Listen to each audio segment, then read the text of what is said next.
Greetings to you and your loved ones this Christmas from the Uniting Church in Australia. Matthew's Gospel account of Jesus' birth declares, "They will call him Emmanuel," which means God with us. This is the fulfilment of the promise of God in the Hebrew Scriptures. "I will live with them and walk among them, and I will be their God, and they will be my people."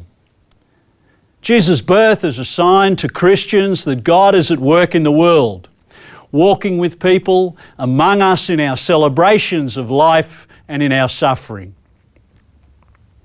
Jesus is a sign of hope, and those of us who follow him are to be signs of that hope, bearers of light and love.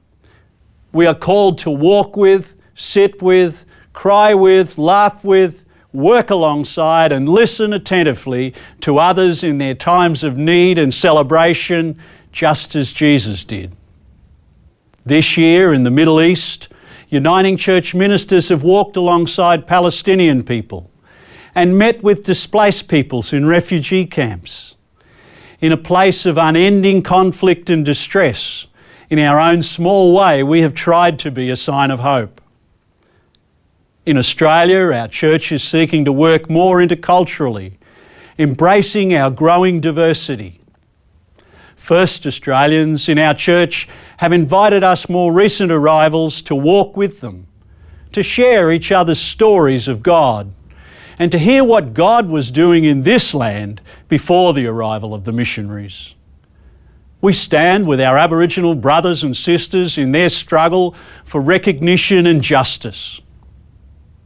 In the multicultural communities that enrich our church, we are cultivating what we call a space for grace, making space for God and space for differing cultural understandings.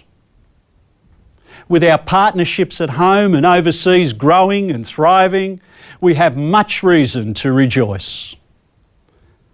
At this time of the year, though, our hearts go first to those suffering pain and loss.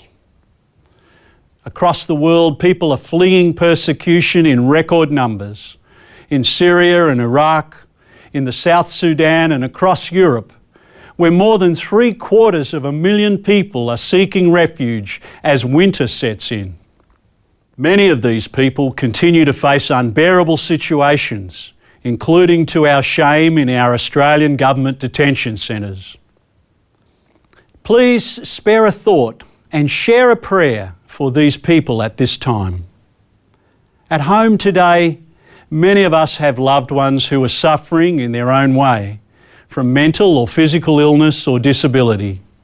Many face troubled family situations. Some are suffering intolerance towards their religion, race or sexual identity. While we often describe Christmas as a season of giving, there are so many who need to receive our love. One of the most important gifts you can give to another human being is to be present for them. In this, they might sense they are not abandoned or alone, that they are truly loved. This Christmas and New Year, I ask people of all faiths and none to be a sign of hope in the world. Let us be present for one another so that there are no strangers, that all people will experience welcome and know that they are valued and loved. For this is God's grace through Jesus shared amongst us. On behalf of the Uniting Church in Australia, peace be with you.